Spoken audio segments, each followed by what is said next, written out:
Hello বন্ধুরা, Priyanka's cooking স্টুডিওতে সবাইকে স্বাগতম। আজকে আমি আপনাদেরকে দেখাবো পেঁয়াজ রসুন ছাড়া কিভাবে রুই মাছ রান্না করা যায়। আজকে আমার এই রেসিপিটির নাম হচ্ছে 5 ফোড়নের রুইয়ের ঝোল। চটপট দেখে নেই কি কি উপকরণ লাগছে। যেহেতু রুই মাছ রান্না করব, এই জন্য আমরা নিয়ে নিয়েছি রুই মাছ। এখানে আলু পটল কেটে নিয়েছি। এখানে আছে 5 ফোড়ন এবং তেজপাতা, হলুদ এবং লবণ। এখানে নিয়েছি ধনিয়া গুঁড়া, একটি বড় টমেটো কুচি কুচি করে কেটে নিয়েছি। আর এখানে আছে আদা বাটা, জিরা বাটা এবং শুকনো মরিচ বাটা।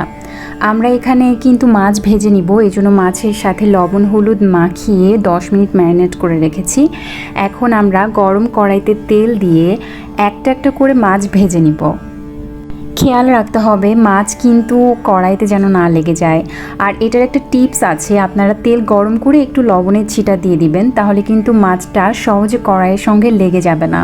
এখন আমরা পটলগুলো খুব সুন্দর করে হালকা আঁচে ভেজে নিব, বেশি ভাজা যাবে না। আমরা পটলে কিন্তু লবণ এবং হলুদ দিচ্ছি, সুন্দর করে ভেজে নামিয়ে ফেলবো।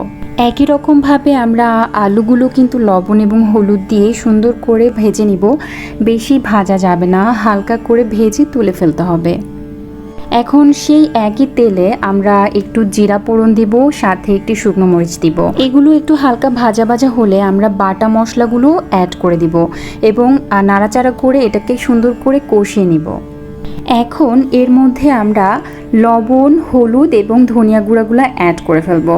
একটু নাড়াচাড়া করে কষিয়ে যখন তেলটা উপরে চলে আসবে, আমরা সেই টমেটো কুচিটা কিন্তু এই মশলার মধ্যে দিয়ে দিব। এখন হালকা হাতে মশলাটি নাড়াচাড়া করতে হবে এবং খেয়াল রাখতে হবে টমেটোটি যখন সফট হয়ে আসবে, তখন সেই আগে থেকে ভেজে রাখা আলু এবং পটল এই মশলার মধ্যে দিয়ে কষাতে হবে। মশলাটি কষানো হয়ে গেলে আমরা এখানে পানি অ্যাড করব। আমি এখানে কিন্তু 2.5 কাপ পানি অ্যাড করেছি, আপনারা আপনাদের প্রয়োজন মতো পানি অ্যাড করতে পারেন। পানি অ্যাড করার কিছুক্ষণ পর যখন ঝোলটি ফুটে উঠবে, তখন কিন্তু আমরা সেই ভাজা মাছগুলো এই ঝোলের সাথে অ্যাড করব এবং মাঝে মাঝে উল্টে পাল্টে দিব। মাছের এই ঝোলটি যখন একটু ঘন হয়ে আসবে, তখন আমি আস্ত 4-5টা কাঁচামরিচ দিয়ে দিব ঘ্রাণের জন্য। যেহেতু আমরা 5 ফোড়ন রুই রান্না করছি, এখানে কিন্তু আমাদের 5 ফোড়ন দিতে হবে।